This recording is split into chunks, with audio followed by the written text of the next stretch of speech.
viendo desde acá que va a ser, creo que bastante más fácil. Este es un cuadrito resumen que, que nos va a servir para repasar y para terminar de entender algunas de las cosas que vimos el otro día. Entonces decíamos que Weber identificaba en las sociedades de ese entonces, fines del siglo XIX, principios del siglo XX, tres tipos de sociedad, los estructura en tres tipos de sociedad. Una sociedad tradicional, una sociedad carismática y una sociedad legal burocrática. O mejor dicho, distintos tipos de sociedades, ¿no? Sociedades tradicionales, carismáticas, legal burocráticas. Los mejores ejemplos, la sociedad medieval, la familia, la monarquía, como su enfoque sociológico también incluye a la familia, incluye a las tribus, que no son organizaciones, pero él las incluye porque su enfoque es un modelo sociológico. Sus características del tipo de sociedad son patriarcales, patrimoniales y conservadoras, que era lo que habíamos estado diciendo el otro día. Las voy a ir comparando todas, para hacerlo un poco más dinámico. La carismática en forma muy puntual, personalística, mística, arbitraria, propia de los grupos revolucionarios y de los partidos políticos. Y la sociedad legal, burocrática, racional, en donde ahí la característica de sociedad es la elección o la elección o la escogencia de, y la utilización de la racionalidad de los medios para alcanzar los objetivos, ¿no? Y esto es propio de los ejércitos, las grandes empresas o los grandes estados modernos. Esos son los tres tipos de sociedad que identificó Max Weber. A partir de ahí, él identifica tres tipos distintos de dominación. Acuérdense entonces que estaba el enfoque sociológico de esta construcción, del juego del poder, en definitiva, ¿no? Que hay un grupo de personas que tiene el poder y un grupo de personas sobre los que se ejerce ese poder, que se llaman grupos dominantes, los que tienen el poder, y grupos dominados, los que aceptan ese poder. ¿Y por qué aceptan ese poder? Bueno, por algo que se llama legitimación, digamos, porque ese grupo de dominados, de alguna manera, legitiman la posición que tiene ese grupo de poder por algo, y es esa legitimación, es la justificación por lo cual ese grupo de dominados acepta la dominación. ¿Está bien? Yendo a un ejemplo de una organización, para que no nos vayamos tanto en lo sociológico y perdamos de vista lo organizacional, cuando uno acepta la orden de un superior, cuando uno acepta la jerarquía en una organización en la cual participa, en la cual trabaja, de la cual forma parte, lo hace porque entiende que esa orden, esa instrucción, esa autoridad está legitimada por reglamentos, por normas, por leyes de la propia organización, que establece que esa persona, grupo de personas, tiene una amplitud o ámbito de control, de jerarquía, de supervisión sobre otro grupo de personas. Entonces, cuando uno está en una situación de trabajo, vamos a un ejemplo muy del día a día, y le dice, bueno, mira, andá y acepta, y el jefe le dice, vos tenés que encargarte hoy de hacerme este informe. Bueno, uno lo hace. ¿Por qué lo hace? Porque le caiga simpático, le guste o no le guste. Si le cae simpático, mejor; si le gusta, mejor. Pero lo hace porque reconoce que hay una autoridad formal en la organización de la cual él participa, que indica entonces que un superior le puede dar instrucciones o le puede encargar la realización de un trabajo, porque así lo dispone la propia organización, de la cual su participación es un elemento de legitimación. Entonces, si él está participando en esa organización, si él trabaja en esa organización, se entiende entonces que comparte y está de acuerdo con las normas y con las formas de funcionamiento de esa organización. ¿Queda claro entonces? Esto es el juego entre dominante, grupo dominante, dominados, y legitimación, que hace entonces que el poder sea realmente la probabilidad de que una orden sea específica, que una orden específica, perdón, sea aceptada, incluso ante cualquier tipo de oposición. Esta es la definición del poder de Weber. Entonces, cuanto más legitimado está esa posición, es más probable que la orden sea obedecida. ¿De acuerdo? ¿Dudas con esto? Así medio que ahí habíamos quedado. Entonces, estos tipos de autoridad o dominación, como llama Weber, en realidad dice dominación, es para la tradicional, carismática, legal, burocrático, racional, legal, burocrático, racional. Ahí no le pueden errar. Ahora, ¿qué características tiene esa autoridad? Ustedes ven el cuadro entero, ¿no? No están siendo interrumpidos por la pantalla No, ¿no? ¿Ven el cuadro bien? ¿Se ve bien el cuadro? Se ve bien, Martín, sí. Lo está viendo Sí. limpio. Bien, Sí. en esta columna entonces es, de alguna manera, ¿qué características tiene esta autoridad? Indudablemente, tanto en uno como en otro, digo la tradicional y la carismática, Weber opina que no tiene una base racional. No tiene una base racional. ¿Por qué? Porque en lo tradicional depende fundamentalmente, el poder es heredado o delegado. ¿Qué significa esto? Les daba el ejemplo el otro día.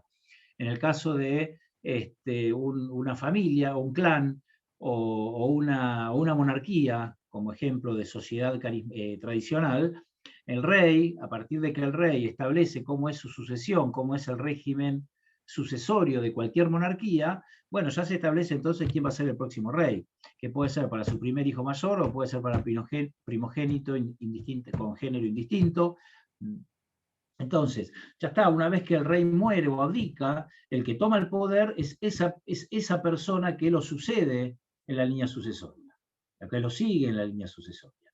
Y el pueblo automáticamente, la población, los integrantes de esa monarquía, los habitantes en esa monarquía, lo que hacen es, cuando en un momento el poder absoluto o no absoluto, no importa, el poder, el tipo de poder que tenga, lo tenía el rey, automáticamente ante su muerte, abdicación, lo que pasa ese poder automáticamente a quien lo sucede en el reino, ¿no? Esta famosa frase de a rey muerto, rey puesto, o muere el rey, viva el rey. O sea que automáticamente en la monarquía, cuando desaparece la figura del rey, pasa a quien lo sucede. Incluso, ¿por qué dice que no es racional? Bueno, porque precisamente, porque es un poder que está heredado, que no hay una racionalidad. De hecho, ha pasado, y sigue pasando en monarquías, al menos en los países occidentales, hoy la monarquía tiene un poder mucho menos influyente e importante en la vida institucional, política, económica, social de los países, pero siguen teniendo en muchos países una acción no decorativa, pero sí una acción al costado de lo ejecutivo, que para muchos es importante. La monarquía es importante para Inglaterra, es importante para España, por supuesto que hay sectores que la resisten y que la objetan, pero sigue siendo una figura reina en Inglaterra, sigue siendo una figura importante.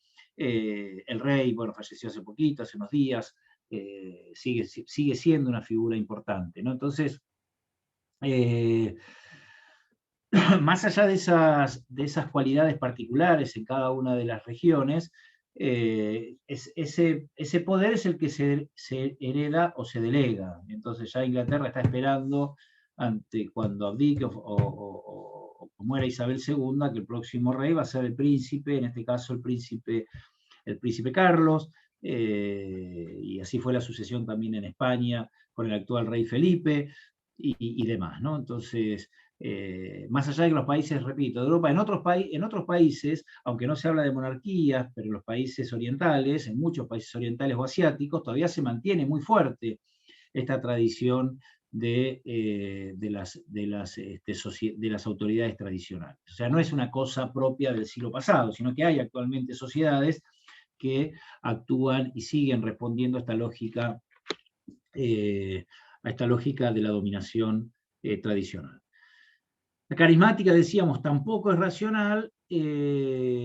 Aquí no se hereda, normalmente es una autoridad basada en el carisma y que responde básicamente a características personales de quien la posee, de quien posee esa característica, esa autoridad, esa dominación, ¿no? Un líder revolucionario es el mejor ejemplo. Entonces, una persona que llega al poder por cualidades normalmente militares o por revoluciones, toma el poder y lo que hace es concentrar todo el poder a partir de su figura. Y es esta, en definitiva, la fuente de la dominación, la base de la dominación. No es por el carisma o por cuestiones religiosas o por cuestiones de tipo místicas que tiene una persona, ¿no?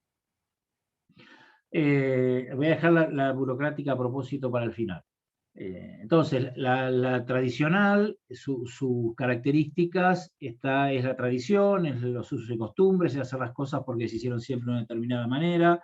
En la carismática depende de las características personales y del carisma de quien posee esa autoridad, que es habitualmente el líder, y, y el aparato administrativo, fíjense la última columna, esto es lo que quería completar, el aparato administrativo normalmente es todo aquello que hace de articulador entre quien posee la dominación, el líder, el referente, el grupo de poder, y los dominados. Digamos que ante vastas extensiones territoriales, ante sociedades complejas en su cantidad de habitantes y en su extensión, aparecen, es como decir, aparecen organismos que son los elegidos por quienes detentan el poder y que les sirven de articuladores, de facilitadores para llegar con sus órdenes, con sus recursos, con las recaudaciones, a todos esos sectores que ese grupo de dominados.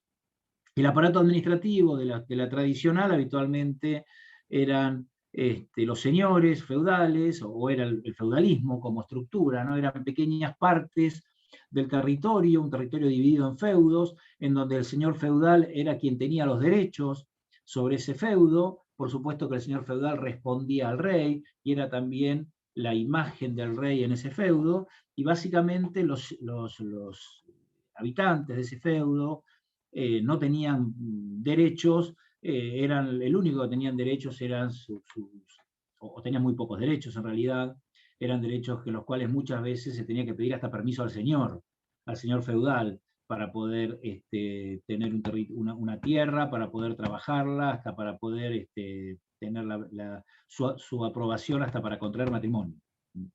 Entonces, ese es el aparato administrativo. En la sociedad carismática, el líder elige también un grupo de compañeros, generalmente son aquellos que tienen devoción al líder, aquellos grupos de personas que han colaborado con él en un proceso revolucionario, que han sido compañeros en esta gesta militar que los ha llevado al poder, solo estoy poniendo algunos ejemplos, y habitualmente lo que se considera para su elección es la lealtad, ¿no? Es la lealtad que tiene esa persona, un grupo de personas, al líder. Y ahora sí, vamos a aquel tipo de dominación que Weber le dedica mucho más desarrollo, que es la dominación burocrática, legal o racional, en donde el régimen es impersonal, es legal y es racional, y fundamentalmente tiene una base meritocrática, ¿no? O sea que del acceder es el gobierno del mérito, digamos, ¿no? Es los que llegan por sus condiciones racionalmente, objetivamente.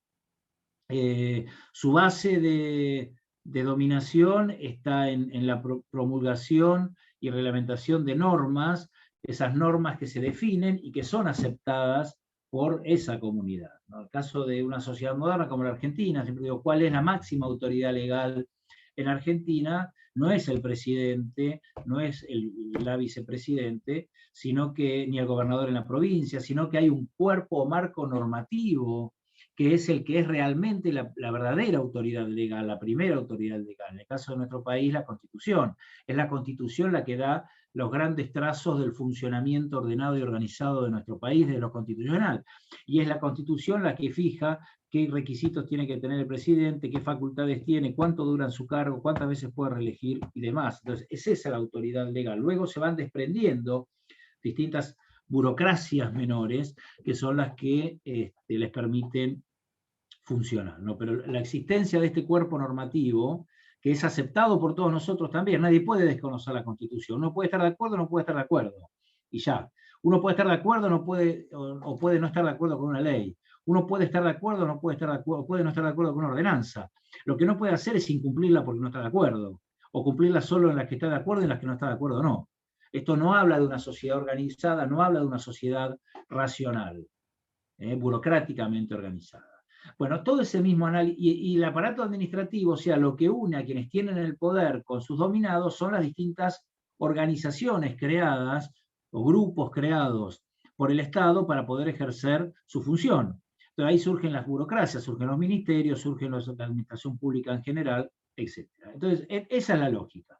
La lógica es grupos que tienen el poder, grupos que, sobre los que cae ese poder, que son los dominados, legitimación de ese poder. La legitimación en las monarquías está dada por la tradición, en la carismática por las cualidades y el carisma de la persona, y la legal burocrática, la legitimación está dada por la aceptación de un marco normativo, de un cuerpo de leyes, de un cuerpo de procesos, de reglamentos, de normas, que todos aceptan para regular y ordenar y organizar ese comportamiento.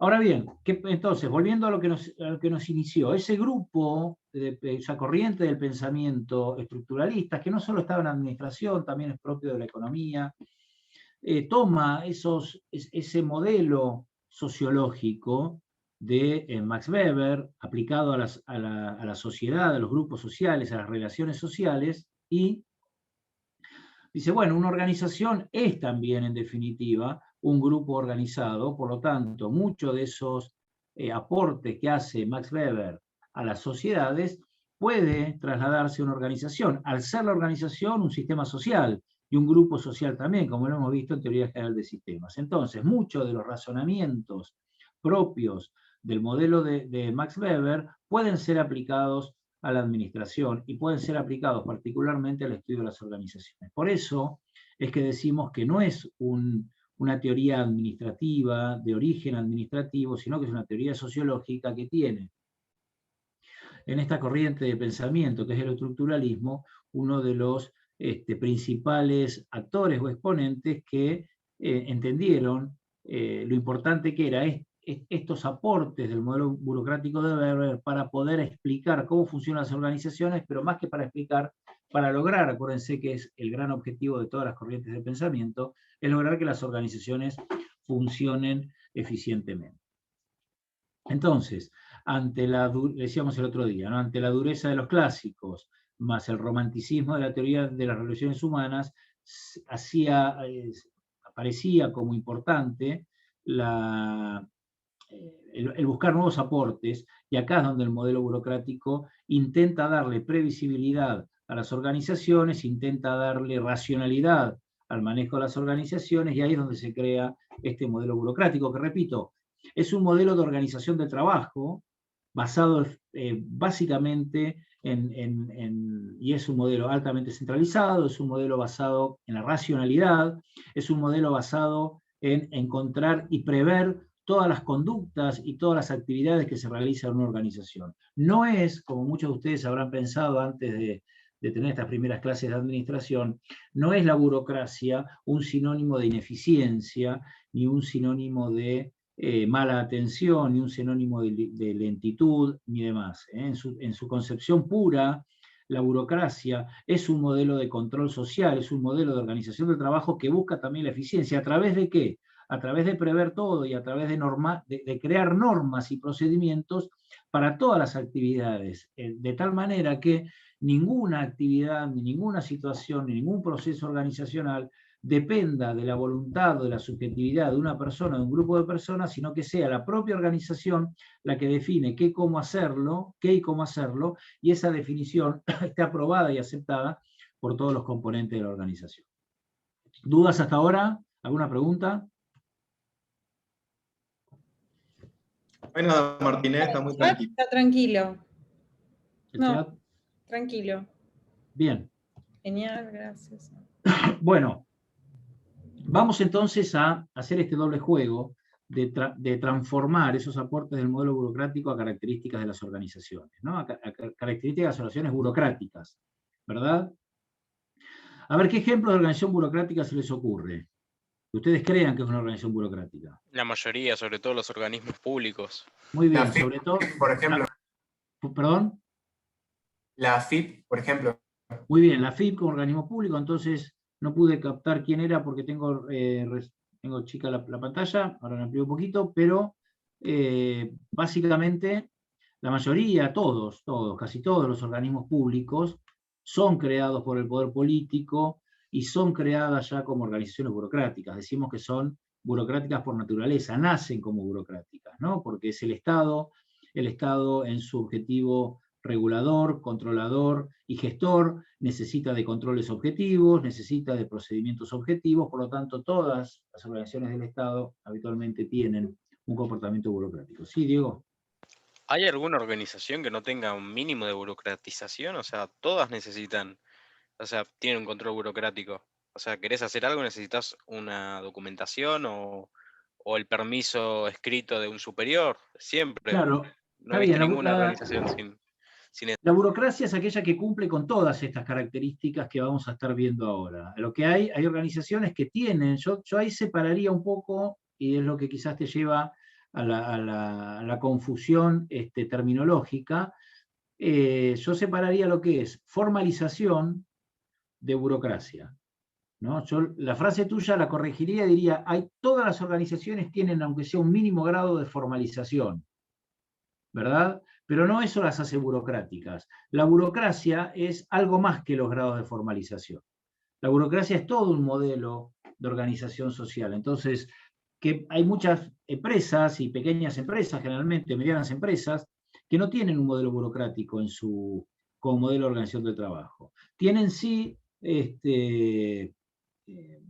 formalización, y lógico, la formalización es parte de la burocracia. Pero la burocracia, en su relación con la formalización, tiene una formalización máxima, una formalización extrema, una formalización total.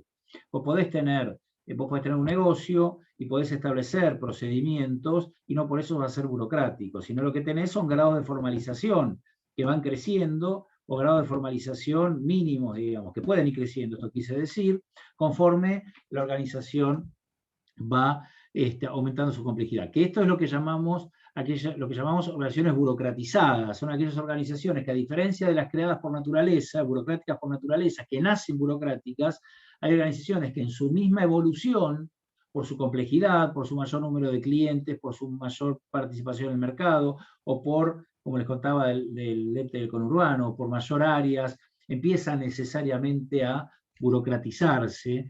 Entonces, van adoptando en su propia evolución, van adoptando un comportamiento de organización burocrática. ¿Está bien, Diego? Sí, sí, comprendo. O sea, a más grandes las empresas y más cantidad de personas es mayor grado de burocratización. Perdón, me cuesta la Sí, o palabra. de formalización, decirlo de formalización sin ningún problema, sí, burocratización también, seguro. Normalmente, esto tampoco hay que ser muy terminante en esto no es una ciencia exacta, pero sí normalmente, generalmente, se da que cuando una organización va aumentando el tamaño, así sea en cantidad de empleados, así sea en volumen de facturación, así sea en productos, así sea en socios, según el tipo de organización que sea, no importa, a medida que va aumentando el tamaño, que va aumentando su complejidad en definitiva, va necesitando mayor control, mayor coordinación, y esto lo da la burocracia. Entonces, naturalmente se va transformando en organizaciones burocráticas. No hay nadie que tenga, no hay nadie, bueno, digo, no hay organizaciones que burocraticen sus procesos, que formalicen sus procesos caprichosamente. Cada, cada decisión que conlleva a una decisión de formalización, de burocratización, tiene su explicación y tiene su lógica. Cuando vos, por ejemplo, una de las cosas que muchos se cuestionan de la administración pública es sus procesos de compra, tanto Lisandro como Mara como Sol, que también trabajan en organismos públicos, seguramente dan fe de esto, ¿no? Cuando vos tenés que comprar algo, vos decís, pero ¿por qué no agarran 500.000 pesos de la caja que tienen y van y compran algo? Y no que tiene que ser un proceso donde haya licitación, donde haya tiempo, donde haya un pliego, donde hay que cumplir con requisitos. ¿Y esto por qué se hace? Bueno, se hace precisamente porque son acciones burocráticas. Entonces, lo que pretende la burocracia y lo que asegura la burocracia a través de estos mecanismos de compra, por ejemplo, es garantizar la objetividad y garantizar el control y garantizar la racionalidad. porque si no yo soy un funcionario público, tengo un amigo que tiene un negocio y voy y le compro a él, no porque sea un corrupto, no porque piense que, sino porque como es un amigo, le tengo confianza, no porque quiera favorecerlo, digamos, pero es un amigo, le tengo confianza, me agiliza, voy y le compro. Ahora, claro, uno no puede tomar desde una responsabilidad pública las decisiones con esa subjetividad o con esa falta de racionalidad. ¿Por qué racionalidad? Irracionalidad. Bueno, es un amigo, le compro, voy a comprar un mango más, pero bueno, tengo confianza. No funciona. Si eso puede funcionar en la empresa que no está burocratizada, donde tiene un dueño, y el dueño es el que quiere tomar las decisiones. Pero acá el dueño es el Estado, y el Estado en este caso somos todos, entonces los dueños somos todos, por lo tanto el Estado tiene que garantizar esa objetividad y esa seguridad en el procedimiento. Seguramente Lisandro, que trabaja en el Tribunal de Cuentas, puede dar fe de estos procesos de control, ¿no? Sí, seguro, y también cada una de las decisiones en cada una de las contrataciones tienen que estar documentadas, explicando cada uno de los pasos, está todo legalizado. ¿Eso qué quiere decir? Que tiene una ley que respalda cada una de las decisiones, y están tabuladas también los tipos de compras y operaciones o formas como se hace. Básicamente también por lo que decías vos, Martín, que si bien está el Estado, que quede claro que en realidad el Estado no es dueño de los recursos, el Estado es quien los administra. Los dueños es toda la sociedad. Claro, y esto es lo que asegura, o intenta asegurar al menos, lo que busca asegurar al menos, es que la administración de esos recursos sean racionales. Por eso es un modelo burocrático, ¿no? Porque la racionalidad es escoger medios racionalmente para alcanzar los fines racionalmente, ¿no? Y el control que hace, por ejemplo, el Tribunal de Cuentas a municipios y otras organizaciones públicas, organismos públicos, lo hace en función de este objetivo, de un control de legalidad, de que los procedimientos que realizan en las contrataciones, etcétera, estén conformes a ley, ¿verdad? Y se cumplan esos reglamentos. Este es el funcionamiento. Además de también ser organizaciones burocráticas, por supuesto, ¿no? Que controlan a otras organizaciones burocráticas. Bueno, vamos rápidamente a las características. ¿Qué características tiene una burocracia? Primero, carácter legal de las normas y los reglamentos. O sea, hay ahí una legalidad en las normas y los reglamentos, son todos aprobados, son todos legitimados por los integrantes de la organización y son formales, ¿no? Los reglamentos están formalizados, decimos nosotros en burocracia generalmente, carácter legal de las normas, que las normas también sean escritas y que sean exhaustivas, o sea, que cubran toda la organización, ¿no? Toda la organización tiene que estar cubierta por normas. Cuando aparece alguna situación que no tiene su cobertura normativa, se crea la norma para racionalizarla. Bueno, el carácter formal de las comunicaciones que las que tienen valor son aquellas que quedan registradas, o sea, que tienen una formalidad, ¿no? Cuando uno dice algo en forma verbal, la burocracia no es un mecanismo racional que dé seguridad para su registración. Por eso habitualmente la burocracia tiene muchas normas escritas y son procedimientos escritos, ¿no? Bueno, ahora últimamente más reemplazados por expedientes electrónicos, por firmas electrónicas, por supuesto acompañando, por suerte la burocracia acompañando a la evolución tecnológica, pero sin embargo, el llegar a una firma digital, el llegar a un expediente electrónico, también tiene en su proceso muchas auditorías de sistemas, seguridad de sistemas, que hace que no es nada más que la firma electrónica hacer un escáner de la firma y pegarla, ni siquiera es un proceso que está validado, hay que usar un token especial, ese token especial todos los años tiene que cambiarse, hay un registro, hay instituciones que están autorizadas para registrar firmas digitales. Entonces, cuando uno entra a una firma digital y pone el cursor adelante y dice, bueno, firma válida, quiere decir que la firma ha atravesado todos los procesos de seguridad, ¿no? Entonces, o sea que la esencia del control y la esencia de la burocracia sigue estando, más allá de que no haya papel o tanto papelerío y haya más y mejor eficiencia a través de los expedientes electrónicos. Bueno, existe la división del trabajo, por supuesto que un modelo burocrático es un modelo que tiene división de trabajo, que tiene carácter racional en todo su funcionamiento. El cuarto punto es impersonalidad en las relaciones, o sea, las relaciones son impersonales. ¿Por qué? No porque no exista comunicación entre las personas, todos que trabajamos en la universidad también es una organización burocrática, al menos en muchas de sus partes, y esto no significa que uno sea un legajo, una norma, nada. Hay comunicaciones interpersonales, por supuesto, pero en realidad lo que tiene sentido en una burocracia es el cargo que ocupa, lo que le da la autoridad a una persona es el cargo que ocupa, que está definido previamente por la organización, ¿no? El mejor ejemplo para la universidad es el estatuto. El estatuto de la Universidad Nacional de La Plata lo tiene a disposición, el último, el año 2008. Yo creo que debe estar en la página nuestra, ¿no? En el aula 24, yo creo que estaba, en un momento estaba subido. El estatuto del año 2008, que fue el de la última modificación, establece las normas de funcionamiento que tiene que tener un decano, un vicedecano, vicedecana, rectores, el presidente, perdón, consejeros directivos, asamblea, y es eso. Entonces, cuando uno llega a ocupar uno de esos cargos, y después hay resoluciones que establecen qué funciones tiene que cumplir el secretario de Asuntos Académicos, cuando uno llega a ese cargo, en realidad, por ocupar ese cargo, automáticamente pasa a tener y a cumplir todas aquellas funciones que corresponden al área. ¿De acuerdo? Y ahí no depende de las personas.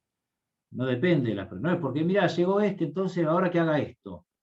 No, llegó este y va a seguir haciendo lo que hacía el anterior.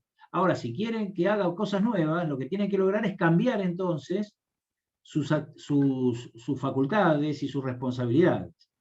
Es común que pase que porque una persona viene con una impronta o tiene determinadas características de conocimiento, de especialización en un tema, que pueda cambiarse las misiones y funciones a partir de la llegada de una persona.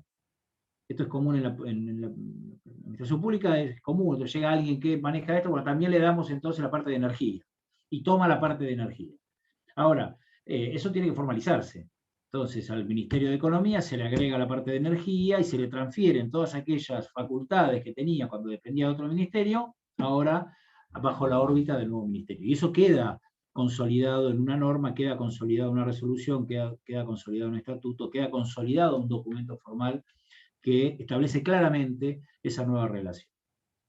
Jerarquía de autoridad, existe la jerarquía, absolutamente el modelo burocrático es un modelo jerárquico, que hay rutinas y procedimientos estandarizados, o sea, todo se estandariza en cómo se hace para pagar una factura. Cuando en el Tribunal de Cuentas se controla un procedimiento administrativo, lo que se controla es eso, en definitiva. Es el cumplimiento de una rutina, el cumplimiento de procedimientos que ya están estandarizados y que tienen que cumplirse en esa norma. No dice, pero no hay excepciones. Por supuesto que siempre, y esto es lo que permite la burocracia. Aquellos críticos de la burocracia quizás les cuesta muchas veces entender que puede haber, para todo hay situaciones excepcionales. Ahora, el permiso de la excepcionalidad o el pedir la excepcionalidad también requiere de un procedimiento. No es que ante la pandemia, te encontraste con la pandemia, tenés que salir a comprar algo. Hay una norma, por ejemplo, de la administración pública que nos obliga a todos los funcionarios, incluso las universidades también, que no son dependientes del Poder Ejecutivo, son autónomos, pero también nos obliga a viajar por aerolíneas argentinas, ¿no? Una vez pregunté, ¿y por qué es esto? Y bueno, porque es todo el Estado, al ser la empresa del Estado, aerolíneas, bueno, todo queda en el Estado, ¿no? Por más que uno tenga que pagar a veces mucho más por un pasaje de aerolíneas que cualquier otra aerolínea aerocomercial, o línea aerocomercial. Pero bueno, te me pregunté, y bueno, ahora, esto no significa que si hay un lugar donde no llega aerolíneas argentinas no puedas viajar. Ahí lo que podés ver es que, lógicamente, justificás el haber viajado por otra línea porque es una ruta que no cubre aerolíneas argentinas. Entonces, ¿y cómo se rinde esto? Bueno, se rinde con el boleto, con el check-in, ¿no? Con el vuelo, con el ticket. Bueno, pero no tengo el ticket porque hago, bueno, digamos, todo lo que, o sea, la burocracia contempla todas esas cosas. Lo que hay que hacer es informarlas, es explicar por qué la excepción. En todo caso, el superior podrá autorizar a alguien. O sea, hay mecanismos. Ahora, lo que hay que hacer, hay que poner la firma, hay que escribir la nota, hay que subir un procedimiento, todo eso tiene que quedar registrado. Las organizaciones no son autómatas en la burocracia, aunque parezcan. Esto como modelo, digo, no estoy haciendo una defensa de la gestión de las organizaciones burocráticas, que es ahí donde están muchas veces las deficiencias. Como modelo estoy haciendo la gestión, estoy haciendo la defensa. Entonces, todo está previsto en la burocracia. Todo está previsto en la burocracia. Hay que justificarlo. Y tampoco es cierto que no se puedan hacer cambios. Los cambios se pueden hacer. Lo que hay que hacer es todo el caminito. ¿Querés hacer un cambio? Muy bien, hay que cambiar el procedimiento, hay que cambiar la norma, hay que cambiar la resolución. ¿Es trabajoso, por supuesto. Pero no es que no se pueda hacer. Boris, no sé si querías sumar algo, que vi que apretaste el mute. Sí, no, justamente lo que estás diciendo, que si bien existen las excepciones están reglamentadas puntualmente. Y el caso de la contratación que estabas hablando, hay un ítem dentro de las contrataciones, porque hablando en forma general, la ley de contrataciones contempla que están las licitaciones públicas, licitaciones privadas, contrataciones directas, y también hay un ítem que es un tipo de contratación que es contratación directa por excepción, con lo cual dentro de la normativa está reglamentada la excepción. Y en esa reglamentación hace hincapié a lo que hay que cumplir para poder hacer uso de esa excepción.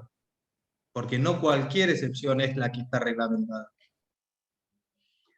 Y seguramente cuando uno empieza a hacer uso y abuso de estas excepciones, ahí es donde se observa, porque ya deja de ser una excepción y pasa a ser algo habitual. Entonces, algo que está previsto que se haga por excepción es porque tiene que hacerse por excepción, no como una norma. Ahora, ¿qué puede pasar? Que una situación, al empezar a darse tanto, ya deja de ser excepcional y pasa entonces a formar parte de la normativa ordinaria. Eso, si está validado y se discute y se aprueba, bueno, cambian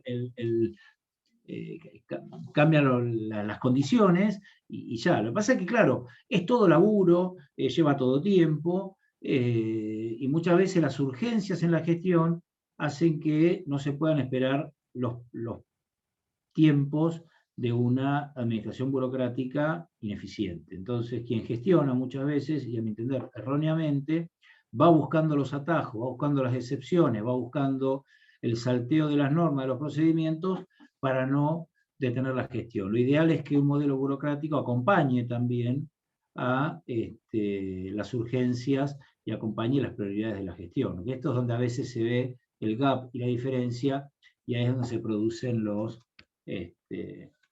problemas. Y esto genera resistencia, esto genera malestar entre los proveedores, ¿no? El remis que te llevó a Buenos Aires y que te cobró un viaje a Buenos Aires, hoy no sé cuánto está, pero supongo que con espera todo, te cobró 8.000 pesos, y vos ya sonaste porque el límite es de 3.000 pesos, porque el límite hace 3 años que es de 3.000 pesos. Entonces, con una inflación del 50% mensual o del 40% mensual, seguir con un límite de 3.000 pesos es un absurdo.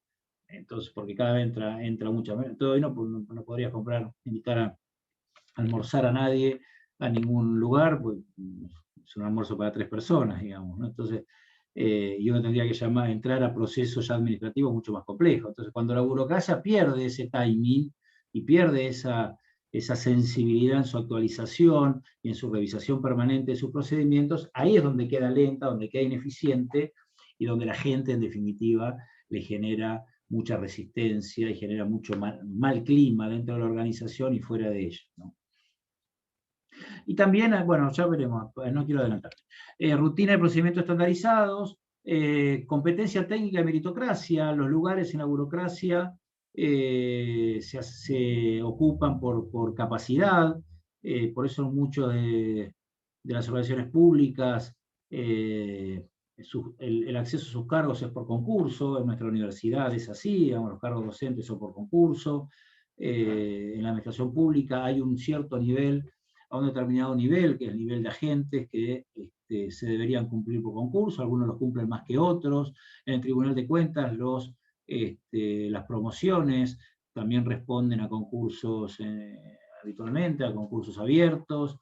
Entonces se supone que quien accede a esos cargos es el que mejor preparado está.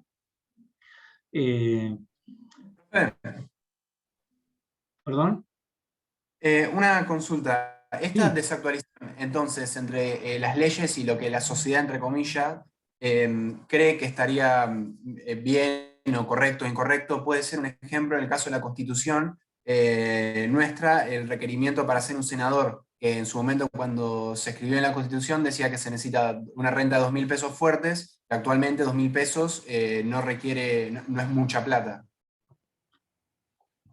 Sí, bueno, y los 2.000 pesos, que ya no es plata, no serían tampoco los 2.000 pesos fuertes que eran en esa época, ¿no? O sea, pero está muy bien, claro, y pasa lo mismo, pero en general en la Constitución, cuando uno, por eso los riesgos siempre de poner estos valores absolutos que perecen en el tiempo, ¿no? Más allá de que nuestro país es un especialista en procesos inflacionarios históricamente, o al menos los últimos 70, 75 años, pero en cualquier país el dinero sufre un proceso devaluatorio.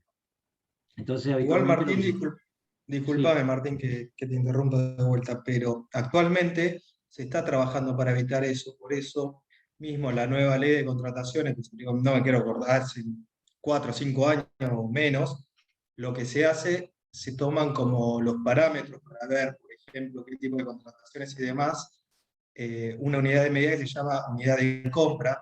Esa unidad de compra, cada vez que se hace el presupuesto anual, se le da un valor, entonces se busca, de cierto modo, achicar esa brecha que se hace, independientemente que sí queda desactualizado, pero bueno, es una forma que están buscando para aminorar esa gran brecha que están marcando, es así. claro, eso iba también en el Consejo Profesional, por ejemplo, pensaban lo mismo, ¿no? Hay una unidad de medida, son los caduceos, entonces vos tenés ese valor, y ese valor es un valor de referencia, que lo ponés en aquellas normas o reglamentos o leyes que son más difíciles de cambiar, son procesos más complejos de cambiar. Entonces, si vos ponés estos valores que perecen rápidamente, tenés que volver a cambiar la norma, abrir la discusión. Entonces, lo que se hace es, lo que viene explica Lisandro, es poner unidades de medida homogéneas y después referenciar un valor absoluto a esa unidad de medida, en mecanismos que son más fáciles de cambiar o de aprobar y más dinámicos. Entonces, el valor del caduceo lo va cambiando el consejo directivo del consejo profesional las veces que lo requiere, digamos, ¿no? Entonces, es nada más que una reunión de consejo directivo que se necesita para cambiar el valor del caduceo. Eso se transfiere al monto de las jubilaciones, se transfiere también a los honorarios mínimos, se transfiere a la caja, y se transfiere un montón de acciones que están ligadas al valor del caduceo, como decía Lisandro, a otro valor de referencia, a cualquier valor de referencia que se tome, ¿no? Para evitar esto que marcaba Lautaro recién, de no dejar un valor que, repito, por más que en nuestro país somos especialistas en que pierdan valor rápidamente, pero cualquier país del mundo, hasta el mejor país, más desarrollado del mundo, tiene un breve proceso inflacionario mínimo, pero que también lo lleva a, necesitaría entonces cambiar la Constitución cada N años para actualizar esto, lo que es absurdo. Entonces, bueno, este es por último, para ir, pero está muy bien lo que decía Lautaro, es lo que se evita es esto, ¿no? Es que quede uno engrampado en referencias temporales o referencias monetarias que hagan que quede vieja la norma. Entonces, y esto es habitual, ahora ya se hace cada vez menos, pero es habitual en las ordenanzas antiguas, que se pongan estos valores que después van quedando sin sentido, ¿no? Entonces, ¿qué pasa? Al quedar sin sentido, y como no se puede cambiar porque es muy complejo el proceso de cambio, entonces empieza a esquivar la norma. Entonces, no, mira, dice esto, pero bueno, en realidad vamos a hacerlo. Y ahí es donde entras en las piruetas, ¿no? Bueno, pagás con caja chica y después ves, entonces, pero mirá caja chica lo que me dan, entonces dividir la facturación, en vez de un viaje a Buenos Aires por 10.000, haceme 10 viajes a Buenos Aires por 1.000. Entonces, de esa manera podés hacer 10 pagos directos, lo que significa todo, pero que esa factura no sean consecutivas, porque si no se nota, y ya entras en piruetas que no son para hacer, no están bien hechas, y a nadie nos gusta hacerlas, digamos. Entonces, bueno, pero eso no es culpa del modelo, es culpa de la gestión. en organizaciones burocráticas. Esto es lo que siempre aclaro. Y por último, la especialización de la administración, que acá lo que marca sí es algo de lo que decía Lisandro recién. Recién Lisandro dijo, el Estado tampoco es dueño de sus recursos, sino que es la sociedad. Bueno, acá pasa lo mismo, en una burocracia todos somos dueños de un edificio público, todos somos dueños de una silla, todos somos dueños de los recursos. Entonces, lo que dice la especialización de la administración en esta característica es la separación entre los que son los dueños de los recursos y quienes los gestionan. Entonces, en una organización burocrática hay una separación. Por eso yo, volviendo a lo que marcaba Diego hace un rato, si vos sos una empresa pequeña y vos la gestionás, ahí no hay un ejemplo de burocracia, porque vos sos el dueño de los recursos y además lo estás gestionando. Y vos podés comprar a quien quieras como empresa, por lo tanto tampoco es burocrática. Lo que podés ir tomando son decisiones de formalización. Sí, Diego. Sería como lo que explica Weber como una administración personalista. Bueno, claro, que dependa de la persona. Depende mucho de una persona. Claro, que depende de la persona es dueña y nadie te va a decir nada. Fíjate que algunas, porque qué cosas curiosas pasan en la administración pública. Muchas veces la administración pública o las propias empresas crean fundaciones y la fundación se rige por otro mecanismo. O las universidades, algunas tienen fundaciones, y las fundaciones ya se rigen por una legislación privada, no se rigen por la ley de administración financiera. Entonces, cada una tiene su legislación, cada una tiene su forma. Las burocráticas son aquellas que cumplen con todos estos requisitos o debieran cumplir con todos estos requisitos. Normalmente, las empresas del Estado o las grandes empresas, porque ¿qué pasa con las grandes empresas? Muchas veces, fíjense que el accionista es el dueño de los recursos, pero no es el que gestiona. Entonces, esa idea que marcábamos con Lisandro recién, de la separación en la administración, también se da en la gran empresa, porque el accionista muchas veces no está en la gestión diaria. Entonces, ¿el accionista qué hace? El accionista nombra a alguien, que es el que gestiona, contrata a alguien, que es el que gestiona, y es el que tiene la responsabilidad de la gestión. Ahí es donde se ve una concepción burocrática de la administración. Le doy la gestión a un especialista, el especialista en la administración, que es el que responde luego ante el directorio por su gestión. Por eso cuando hay muchas veces, esto se ve en las noticias económicas o empresarias, cuando, Disney contrató al que venía, el referente que venía de tal, o despidió, el directorio despidió a tal, y uno dice, lo despidió a este tipo. Bueno, sí, no son los dueños de la empresa, son los CEOs, son los gestores, son los que llevan adelante la empresa, ¿no? Y esto implica que sean contratados y que sean despedidos también. ¿Por quién? Por quienes son los verdaderos dueños, que son los accionistas. ¿De acuerdo? Esto es más difícil de ver en las pequeñas empresas, donde normalmente el propietario es el que toma las decisiones. Salvo que, como les decía al principio del tema, al principio de la clase, por una cuestión de crecimiento de la empresa, el propietario vaya perdiendo influencia y acción directa sobre las decisiones diarias y cotidianas y vaya migrando a otro rol dentro de la organización. Entonces ya contrata a gestores, a gerentes, a directores, a CEOs para que les comanden, para que les controlen la empresa.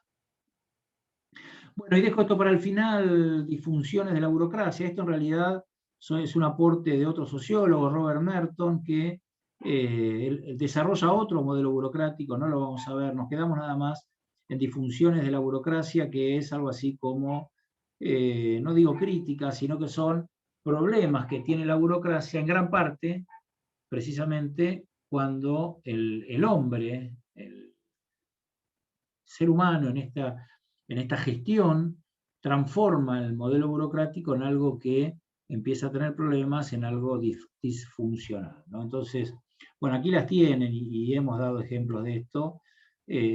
Cuando hay un exagerado apego a los reglamentos, cuando hay una interiorización de las normas, y los reglamentos, en realidad, como dice el modelo burocrático, son un medio para alcanzar el fin, se transforman en el fin en sí mismo, ¿no? Entonces,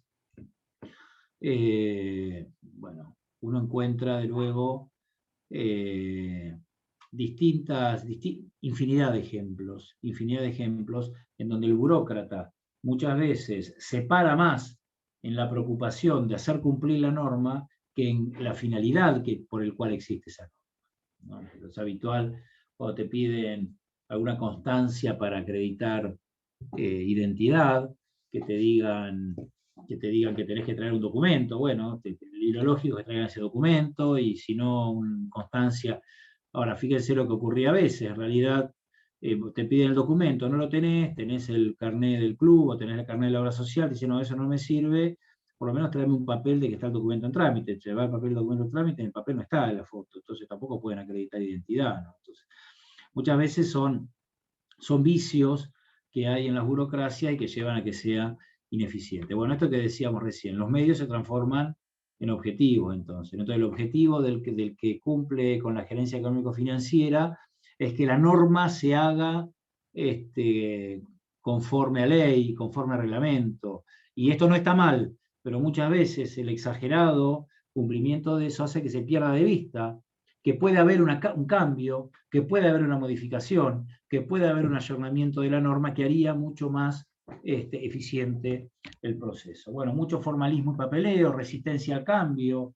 En realidad, resistencia al cambio es una característica del ser humano, no es una característica de la burocracia. La burocracia invita a cambiar. El que no tiene ganas de cambiar es el burócrata, porque está cómodo, porque ya sabe la norma, porque ya la conoce, porque entonces no quiere que la cambien, porque cambiarla implicaría tener que trabajar de una manera distinta. La despersonalización de las relaciones en exceso, digamos, acuérdense que vimos como impersonalidad de las relaciones como característica burocrática. Muchas veces es cierto que una burocracia lo que lleva es a perder muchas veces las relaciones interpersonales. La jerarquía como base del proceso decisorio, o sea, el cumplimiento a rajatabla de la jerarquía, que está bien, pero muchas veces la burocracia no permite estos ámbitos de discusión que son muy productivos en la relación superior-subordinado, más cuando hay organizaciones donde hay también autoridad de conocimiento. Bueno, la conformidad con rutinas y procedimientos, esto que decía hace un rato, ¿no? Que está ligado a la resistencia al cambio. Uno ya se conforma, ya está, ya sabe cómo es, ¿no? Más de una vez, che, pero ¿por qué no se puede? No, mira, ya está, ya lo venimos haciendo así, ¿no? Entonces, al final parecen ser relaciones tradicionales más que relaciones burocráticas, ¿no? No hay ganas de cambiar, no hay voluntad para cambiar. Exteriorización de los signos de autoridad, esto también es una característica de la burocracia. Muchas veces la burocracia juega con estas señales o símbolos de estatus, la oficina, el mobiliario, la computadora, el tener secretario, todo, ¿no? Todo lo que hace, los montos que tenés para manejarte. Y por último, la dificultad y muchas veces el mal clima que genera con clientes, con proveedores, con todos aquellos agentes del contexto que interactúan con una organización burocrática. Bueno, hasta acá llegamos, creo que estamos bien, son las 5, he cumplido en tiempo y forma.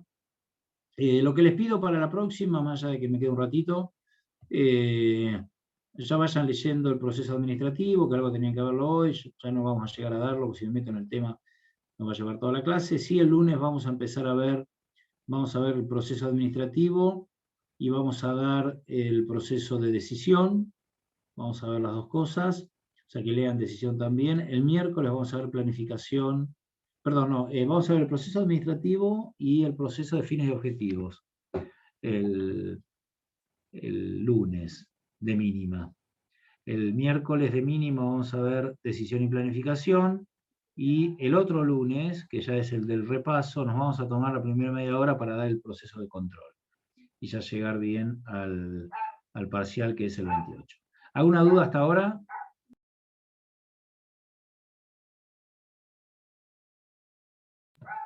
No, ninguna. Nada, todo tranquilo se ve. Mara, Lisandro, Sol, ¿estamos? Ninguna duda. Estamos acá, hola, Sí, ¿cómo perfecto. andan? El chat está tranquilo. No. Ninguna consulta. Bueno, seguimos con la parte práctica entonces.